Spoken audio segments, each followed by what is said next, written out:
This portion of the news is brought to you by Sun Oil Limited, fueling growth for people.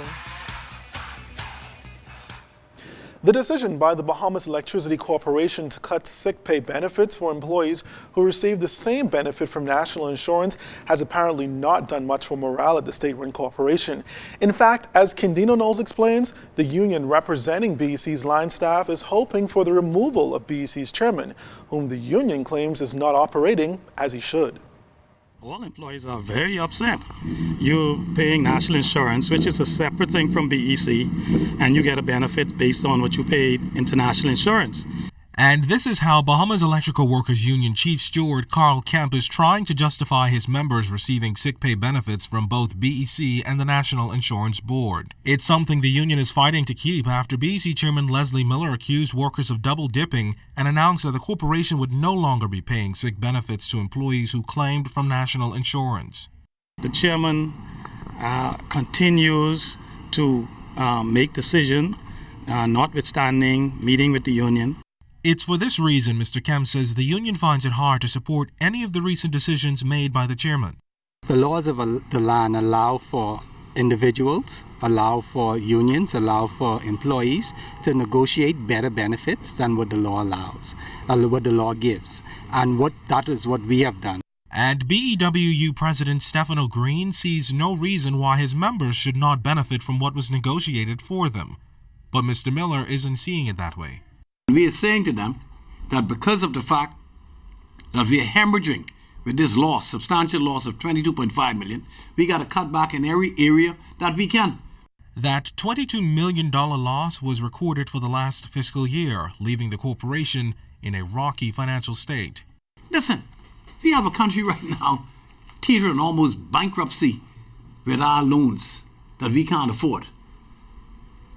I don't understand why they would be upset for this. The law at NIB could say that you get $1. The union can then go ahead and negotiate better than that. And that's what we have done. The reason for unions is to try their best to negotiate better terms and conditions of employment for employees. And that's what we do. Kendino Knowles, ZNS Network News. 6 companies have submitted proposals to BEC for the management of its transmission and distribution that's inclusive of customer service as well as generation. The move is a part of the government's 2-phase plan to reform BEC and to help lower the cost of electricity. Of those 6 companies, 4 have submitted bids for generation at its Clifton Pier plant and the other 2 for distribution and transmission. The tendering process is still ongoing and companies can submit proposals until the end of the month. And while he did not release the names of those companies, BEC Chairman Leslie Miller explains that the process is steadily progressing. That process is still in its infancy stage. I would say probably about 50% complete. The proposal will be assessed by the company that is representing the government of the Bahamas. And once that assessment takes place, a decision will be made by the government of the Bahamas, the cabinet, and the PM office as to the way forward. So all with the aim of bringing down the cost of electricity for the Bahamian people.